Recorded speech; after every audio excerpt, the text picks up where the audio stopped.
అక్కడే క్రియేట్ చేయడం జరిగింది. చేసి ఆనాడు దశాబ్ది ఉత్సవాల్లోనే నిర్ణయం తీసుకున్నాం అక్కడ తెలంగాణ తల్లిని ప్రతిష్ఠించాలని.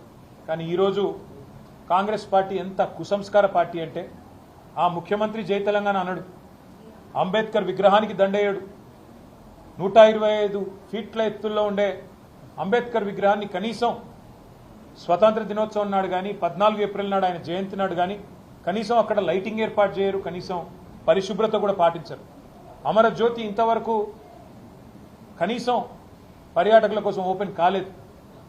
ఇంకా పైపెచ్చు ఇవన్నీ చాలదన్నట్టు ఏ రాజీవ్ గాంధీ గారైతే తెలంగాణ బిడ్డ అంజయ్యను అవమానించారో ఆ అంజయ్య గారి పేరు పక్కనే ఉండే పార్కుకు పెట్టింది ఆనాడు ప్రభుత్వం. కానీ అంజయ్య గారి పేరు పోయింది, అది లుంబిని పార్క్ అయింది. ఇప్పుడు ఏ అంజయ్య గారిని అయితే అవమానించిన వ్యక్తి ఉన్నారో ఆయన విగ్రహాన్ని తెచ్చి మా నెత్తిన రుద్దడం అంటే ఇది ఎంతవరకు న్యాయం అని చెప్పి వాళ్ళు నేను మా పార్టీ తరఫున అడుగుతా ఉన్నాం. మేము 10 ఏళ్ళు చాలా సంస్కారవంతంగా వ్యవహారం చేసినాం.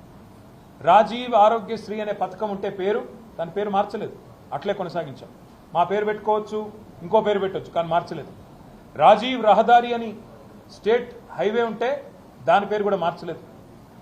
రాజీవ్ గాంధీ యూనివర్సిటీ అని IIIT బాసరకు పేరుంటే నాలెడ్జ్ యూనివర్సిటీ అని దాన్ని కూడా మార్చలేదు, కొనసాగించినాం. ఉప్పల్లో ఉండే అంతర్జాతీయ స్టేడియంకు రాజీవ్ గాంధీ స్టేడియం అని పేరున్నా దాన్ని కూడా కొనసాగించినాం తప్ప మార్చలేదు. అదే మాదిరిగా అంతర్జాతీయ విమానాశ్రయం పేరు రాజీవ్ గాంధీ అంతర్జాతీయ విమానాశ్రయం ఉన్నా దాన్ని కూడా కొనసాగించినాం తప్ప కుసంస్కారవంతంగా ఆలోచన చేయలేదు.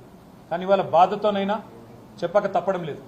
మీరు తెలంగాణ తల్లిని అవమానించిన తర్వాత, తెలంగాణ అస్తిత్వానికి ప్రతీక అయిన మనందరి తల్లి లాంటి తెలంగాణ తల్లిని మీరు అగౌరవపరిచిన తర్వాత తప్పకుండా ఈ మాట బాధతోనే చెప్తా ఉన్నాం. రాజీవ్ గాంధీ గారు మరి తెలంగాణకు ఆయనకు సంబంధం ఏందో నాకే తెలియదు. రాహుల్ గాంధీ దగ్గర మార్కులు కొట్టేయాలంటే మీ గాంధీ భవన్లో పెట్టుకో, లేదా జూబ్లీహిల్స్లో నీ ఇంట్లో పెట్టుకో, ఎవరు వద్దంటలేదు.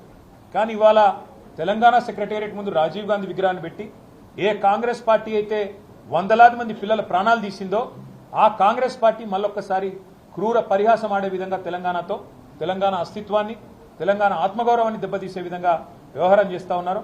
మేము తప్పకుండా మాటిస్తా ఉన్నా మా తెలంగాణలోని అన్నదమ్ములకి, ఆడబిడ్డలకి, మన పోరాటమే అస్తిత్వ పోరాటం, ఆత్మగౌరవ పోరాటం.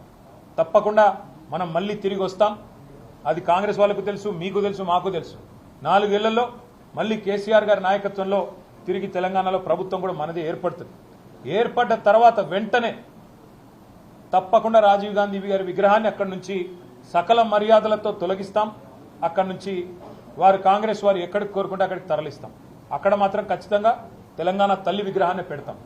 ఇవాళ కాంగ్రెస్ చేసిన ఈ దుందుడుకు, దుర్మార్గ కుసంస్కార పనికి నిరసనగా తప్పకుండా రేపటి రోజున అంతర్జాతీయ విమానాశ్రయం పేరు కూడా మారుస్తాం. ఒక తెలంగాణ ప్రముఖుడి పేరే పెడతాం. ఎందుకంటే ఇవాళ భారతదేశంలో ఏ నగరానికి పోయినా అక్కడి వాళ్ళ ప్రముఖుల పేర్లు ఉంటాయి. మీరు బొంబాయికి పోతే ఛత్రపతి శివాజీ, అదేవిధంగా బెంగళూరుకి పోతే కెంపెగౌడ పేరు, ఇట్లా ఎక్కడ పోతే అక్కడి ప్రముఖుల పేర్లు ఉంటాయి. కేవలం హైదరాబాద్లో మాత్రమే ఇవాళ రాజీవ్ గాంధీ గారి పేరు. ఇన్ని రోజులు సంస్కారవంతంగా భరించినాం, ఇక భరించే ఓపిక లేదు. ఈ కాంగ్రెస్ చేస్తున్న చిల్లర ప్రయత్నాలు, చిల్లర పనులు ఏవైతే ఉన్నాయో దీనికి ధీటుగా 4 ఏళ్ల తర్వాత సమాధానం చెప్తాము. ఇప్పుడు కూడా తెలంగాణ ప్రజల తరపున, తెలంగాణలోని అసూలు బాసిన అమరుల తరపున నేను కాంగ్రెస్ ప్రభుత్వాన్ని డిమాండ్ చేస్తా ఉన్నా. ఇప్పటికైనా బుద్ధి తెచ్చుకొని ఆ విగ్రహాన్ని అక్కడి నుంచి తరలించండి. కావాల్సిన విగ్రహాలు ఉన్నాయి. సోమాజిగూడలో రాజీవ్ గాంధీ సర్కిల్ అని పెట్టుకున్నారు మీరు, మేము మార్చలేదు. ఇందిరాగాంధీ విగ్రహాలు బొచ్చడున్నాయి, ఇందిరాగాంధీ పేరు మీద బొచ్చడున్నాయి, మేము ముట్టుకోలేదు. కానీ మీరు ఇదే ఒరవడి కొనసాగిస్తే తప్పకుండా మరి ఢిల్లీకి గులాంలు మీరు, కానీ మాకు ఆ కర్మ పట్టలేదు.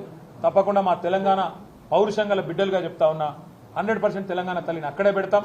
తప్పకుండా మిగతా ఏవైతే మీ జాతీయ నాయకులు అని చెప్పి పెట్టుకున్న పేర్లు ఏవైతే ఉన్నాయో వాటిని కూడా మార్చే దిశగా ఆలోచన చేస్తాం.